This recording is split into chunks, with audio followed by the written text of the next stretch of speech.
السلام علیکم ورحمۃ اللہ وبرکاتہ۔ سیرت النبی کا اگلا حصہ۔ جب جستجو کی آگ بجھ گئی، تلاش کی تگ وہ دو رک گئی۔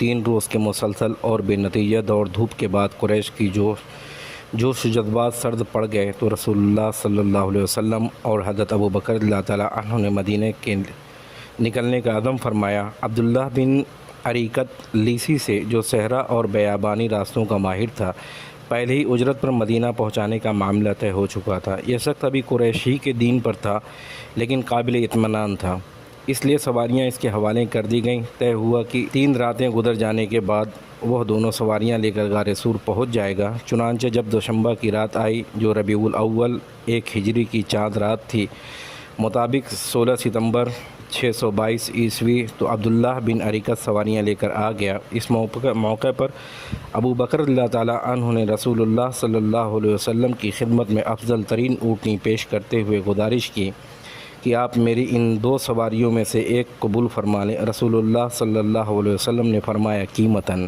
یعنی قیمت دے کر۔ ادھر اسما بنت ابو بکر رضی اللہ تعالیٰ عنہ زاد سفر لے کر آئیں، مگر اس میں لٹکا ہوا بندھن لگانا بھول گئیں۔ جب روانگی کا وقت آیا اور حضرت اسما نے توشہ لٹکانا چاہا تو دیکھا کہ اس میں بندھن ہی نہیں ہے۔ انہوں نے اپنا پٹکا یعنی کمر بند کھولا اور 2 حصوں میں چاک کر کے ایک میں توشہ لٹکایا اور دوسرا کمر میں باندھ لیا۔ اسی وجہ سے ان کا لقب ذات النقاتین پڑ گیا۔ اس کے بعد رسول اللہ صلی اللہ علیہ وسلم اور ابو بکر رضی اللہ تعالیٰ عنہ نے کوچ فرمایا۔ عامر بن فہر رضی اللہ تعالیٰ عنہ بھی ساتھ تھے۔ دلیل راہ عبداللہ بن عریقت نے ساحل کا راستہ اختیار کیا۔ غار سے روانہ ہو کر اس نے سب سے پہلے یمن کے رخ پر چلا اور جنوب کے سمت خوب دور تک لے گیا، پھر پچھم کی طرف مڑا اور ساحل سمندر کا رخ کیا۔ پھر ایک ایسے راستے پر پہنچ کر جس سے عام لوگ واقف نہ تھے، شمال کی طرف مڑ گیا۔ یہ راستہ ساحل بحر الاحمر کے قریب ہی تھا اور اس پر ساد و نادر ہی کوئی چلتا تھا۔ رسول اللہ صلی اللہ علیہ وسلم اس راستے میں جن مقامات سے گزرے، ابن اسحاق نے ان کا تذکرہ کیا ہے۔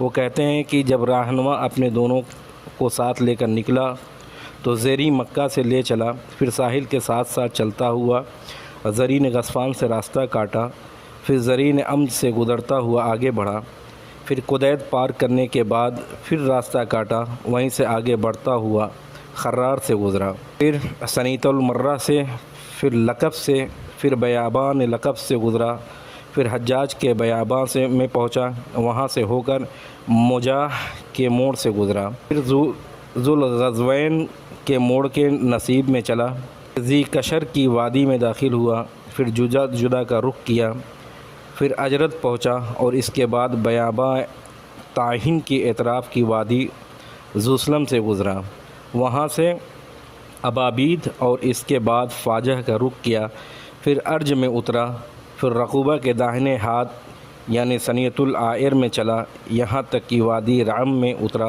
اور اس کے بعد قبا پہنچ گیا۔ آئیے اب اس راستے کے چند واقعات بھی سنتے چلیں۔ صحیح بخاری میں حضرت ابو بکر رضی اللہ تعالیٰ عنہ سے مروی ہے کہ انہوں نے فرمایا، ہم لوگ غار سے نکل کر رات بھر اور دن میں دوپہر تک چلتے رہے۔ جب ٹھیک دوپہر کا وقت ہو گیا، راستہ خالی ہو گیا، کوئی گزرنے والا نہ رہا، تو ہمیں ایک لمبی چٹان دکھائی پڑی جس کے سائے پر دھوپ نہیں آئی تھی۔ ہم وہیں پر اتر پڑے۔ میں نے اپنے ہاتھ سے نبی صلی اللہ علیہ وسلم کے سونے کے لیے ایک جگہ برابر کی، اس پر ایک پوستین بچھا کر گزارش کی، اے اللہ کے رسول صلی اللہ علیہ وسلم، آپ سو جائیں اور میں آپ صلی اللہ علیہ وسلم کی گرد و پیش کی دیکھ بھال کیے لیتا ہوں۔ آپ صلی اللہ علیہ وسلم سو گئے، میں آپ صلی اللہ علیہ وسلم کے گرد و پیش کی دیکھ بھال کے لیے نکلا۔ اچانک کیا دیکھتا ہوں کہ ایک چرواہا اپنی بکریاں لیے چٹان کے جانب چلا آ رہا ہے۔ وہ بھی اس چٹان سے وہی چاہتا تھا جو ہم نے چاہا تھا۔ میں نے اسے کہا، اے جوان، تم کس کے آدمی ہو؟ اس نے مکہ یا مدینہ کے کسی آدمی کا ذکر کیا۔ میں نے کہا، تمہاری بکریوں میں کچھ دودھ ہے؟ اس نے کہا ہاں۔ میں نے کہا، دودھ دو سکتا ہوں؟ اس نے کہا ہاں، اور ایک بکری پکڑی۔ میں نے کہا، ذرا تھن کو مٹی، بال اور تنکے وغیرہ سے صاف کر لوں؟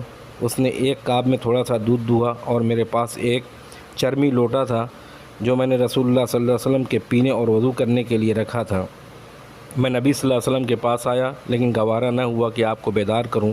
چنانچہ جب آپ بیدار ہوئے تو میں آپ صلی اللہ علیہ وسلم کے پاس آیا، دودھ پر پانی انڈیلا یہاں تک کہ اس کا نچلا حصہ ٹھنڈا ہو گیا۔ اس کے بعد میں نے کہا اے اللہ کے رسول صلی اللہ علیہ وسلم پی لیجئے۔ آپ صلی اللہ علیہ وسلم نے پیا یہاں تک کہ میں خوش ہو گیا۔ پھر آپ صلی اللہ علیہ وسلم نے فرمایا کیا ابھی کوچ کا وقت نہیں ہوا؟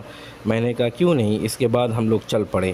اس سفر میں ابو بکر رضی اللہ تعالیٰ عنہ کا طریقہ یہ تھا کہ نبی صلی اللہ علیہ وسلم کے ردیف رہا کرتے تھے، یعنی نزدیک رہا کرتے تھے، یعنی سواری پر حضور صلی اللہ علیہ وسلم کے پیچھے بیٹھا کرتے تھے۔ چونکہ اس پر بڑھاپے کے آثار نمایاں تھے، اس لیے لوگوں کی توجہ انہی کی طرف جاتی تھی۔ نبی صلی اللہ علیہ وسلم پھر ابھی جوانی کے آثار غالب تھے، اس لیے آپ صلی اللہ علیہ وسلم کی طرف توجہ کم جاتی تھی۔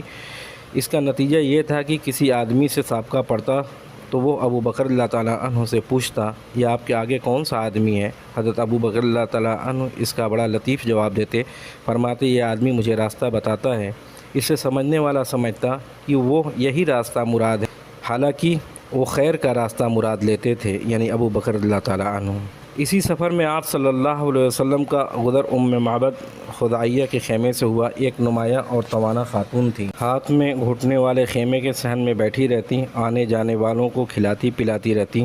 آپ نے ان سے پوچھا پاس میں کچھ ہے؟ بولی بخدا ہمارے پاس کچھ ہوتا تو آپ لوگوں کی میزبانی میں تنگی نہ ہوتی، بکریاں بھی دور دراز ہیں، یہ قحط کا زمانہ تھا۔ اللہ صلی اللہ علیہ وسلم نے دیکھا کہ خیمے میں ایک گوشے میں ایک بکری ہے۔ فرمایا معبد یہ کیسی بکری ہے؟ بولی اسے کمزوری نے ریوڑ سے پیچھے چھوڑ رکھا ہے۔ آپ صلی اللہ علیہ وسلم نے دریافت کیا اس میں کچھ دودھ ہے؟ بولی وہ اس سے کہیں زیادہ کمزور ہے۔ آپ صلی اللہ علیہ وسلم نے فرمایا اجازت ہے کہ اسے دودھ لوں؟ بولی ہاں میرے ماں باپ تم پر قربان، اگر تمہیں اس میں دودھ دکھائی دے رہا ہے تو ضرور دودھ لو۔ اس گفتگو کے بعد رسول اللہ صلی اللہ علیہ وسلم نے اس بکری کے تھن پر ہاتھ پھیرا، اللہ کا نام لیا اور دعا کی۔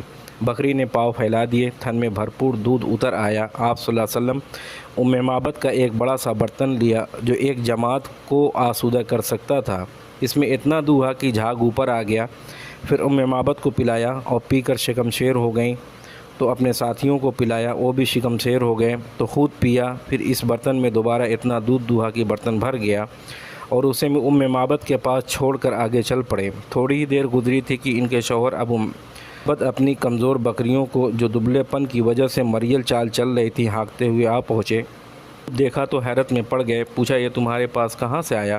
جبکہ بکریاں دور دراز تھیں اور گھر میں دودھ دینے والی بکری نہ تھی۔ بولی بخدا کوئی بات نہیں سوائے اس کے کہ ہمارے پاس ایک بابرکت آدمی گزرا جس کی ایسی اور ایسی بات تھی اور حال تھا۔ ابو معبد نے کہا یہ تو وہی صاحب قریش معلوم ہوتا ہے جسے قریش تلاش کر رہے ہیں۔ اچھا تو ذرا اسی کیفیت تو بیان کرو۔ اس پہ معبد نے نہایت دلکش انداز میں آپ صلی اللہ علیہ وسلم کے اوصاف و کمال کا ایسا نقشہ کھینچا گویا سننے والا آپ صلی اللہ علیہ وسلم کو اپنے سامنے دیکھ رہا ہے۔ کتاب کے آخر میں یہ اوصاف درج کیے جائیں گے۔ یہ اوصاف سن کر ابو معبد نے کہا واللہ یہ تو وہی صاحب قریش ہے جس کے بارے میں لوگوں نے قسم قسم کی باتیں بیان کی ہے۔ میرا ارادہ ہے کہ آپ صلی اللہ علیہ وسلم کی رفاقت اختیار کروں اور کوئی راستہ ملا تو ایسا ضرور کروں گا۔